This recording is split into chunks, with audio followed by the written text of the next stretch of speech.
My good friend Kelly J. How are you? Hi, Ronnie.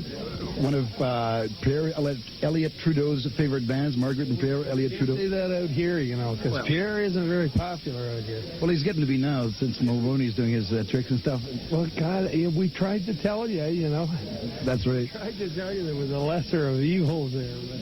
Kelly, tell me about, you come from the same irk as the band, Robbie Robertson and some of those guys, David Clayton Thomas and so on, more or less alumni of Ronnie Hawkins' musical school of hard knocks. Since you kind of left Ronnie in the dust? No, we didn't do that. Oh, no, I've never left Ronnie. The thing about Ronnie is you sort of, you're there forever. You're alumni.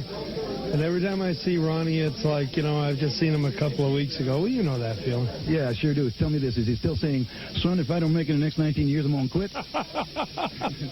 Where else could a boy from Arkansas come up here and make $3 million and spend $5 million? Tremendous. You spent a lot of time after your success with Crowbar and your big hit, Oh, What a Feeling, with rubbing elbows with some of the greats from the Rolling Stones to the Beatles, in particular Paul McCartney, Linda McCartney, in particular John Lennon, before, of course, he left us. I guess, actually, Johnny, when John stayed with Ronnie at Mortgage Manors, as Ronnie called it in Ontario, we actually went down and recorded the record plant in New York with Crowbar. Yeah. The last album we did, KE 32746, and John Lennon was in Studio B, and we were in Studio A. So for 3 weeks, we'd, you know, be back and forth, rubbing elbows, bumping into each other.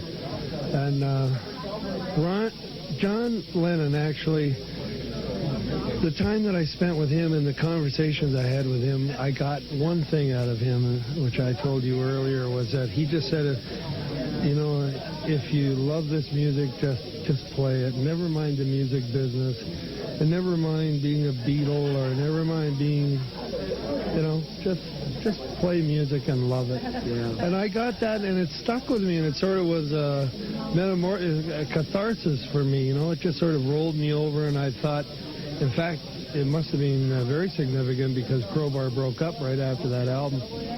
And hearing him say that just sort of put the love of music in me, and now I don't care if I ever have a record deal or, you know. So we're in the same boat then? Yeah, man. Yeah, we do it because we love it, right? Well, you've done everything. You've acted on the Beachcombers and on stage in Toronto, theatrical acting. You had your own radio show in Toronto on Chum FM. And, FM. Well, you and I have pretty much done it all, haven't we? And now I'm kind of... we might as well just finish her up tonight, eh? Well, or start her. Either way. Start her all over again. That's right. Another ring around the rosy. Tell me about your...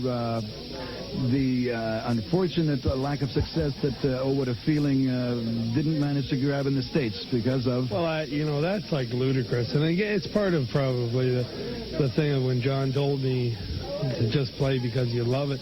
We talked about this, too. In 1969, my daughter was born. The Vietnam War was over. Man walked on the moon. Woodstock. Yes. And I'm going to write a song about a joint.